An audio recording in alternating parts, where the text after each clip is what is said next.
भूमि पूजन किसने किया? नरेंद्र मोदी ने। शिलान्यास किसने किया? नरेंद्र मोदी ने।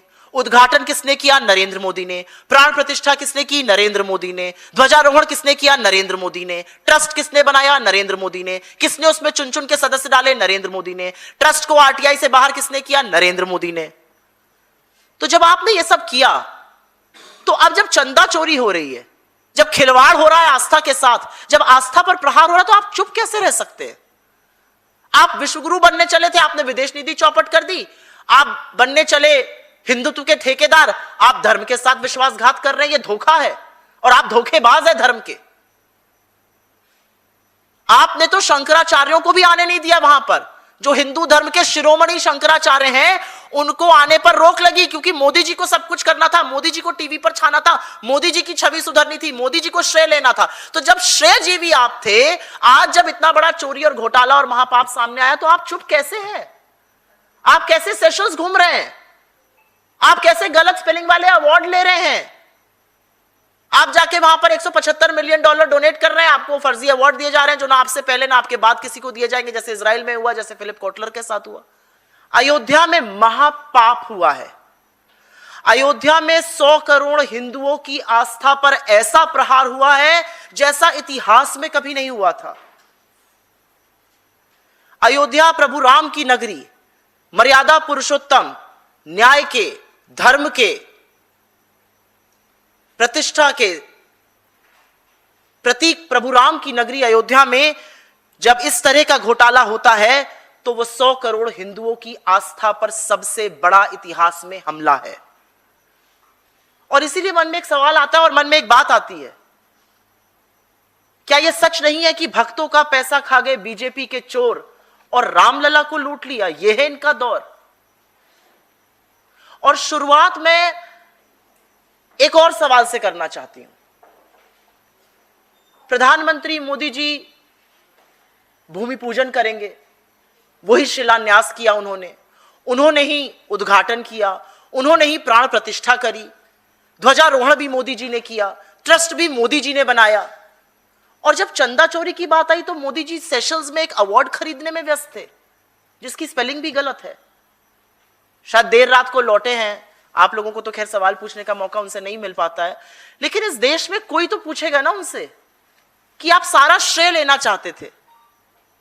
और जब हिंदू धर्म में और हमारी आस्था पर इतना बड़ा प्रहार हो रहा है, हमारी आस्था को तार तार करके रख दिया गया है, हिंदू धर्म के अनुयायियों के साथ इतना बड़ा भद्दा मजाक किया जा रहा है, तो आप बिल्कुल चुप है, आपके मुंह से एक शब्द नहीं फूट रहा है।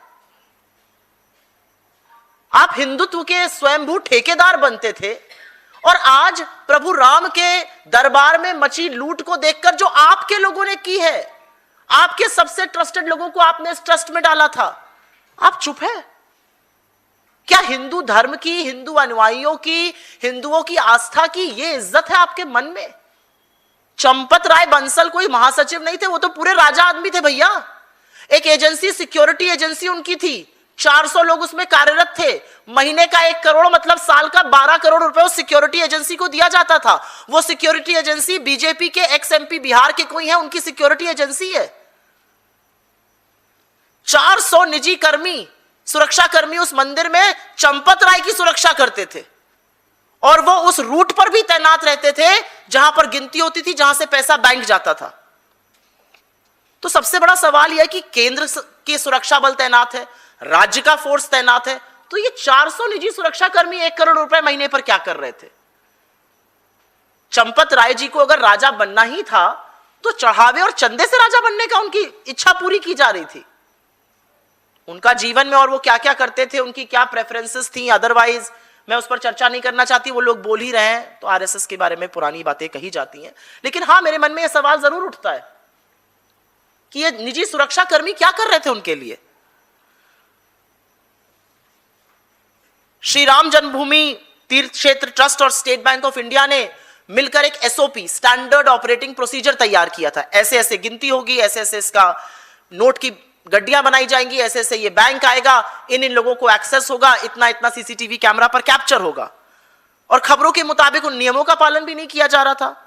और एसबीआई ने गड़बड़ी की आशंका को देखते हुए 3 महीने पहले दान की गिनती करने वाले कुछ कर्मचारियों को निकालने की सिफारिश भी की थी। किसने अनदेखा किया उसको? और क्या ये चंदा चोरी अभी 40 दिन में हुई है? असल में चंदा चोरी और डकैती पहले दिन से हो रही है। जिस दिन 2 करोड़ की जमीन 10 मिनट में 18 करोड़ की मंदिर के नाम बेची गई, उसी दिन पहला डाका पड़ा था। और जिसने भी उसको बोला, उसको धर्म विरोधी और देशद्रोही कहने की कवायद बीजेपी ने की थी। अगर उसी समय शिकंजा कसा गया होता, अगर उसी समय एक्शन लिया गया होता, तो आज ये दिन नहीं देखना पड़ता।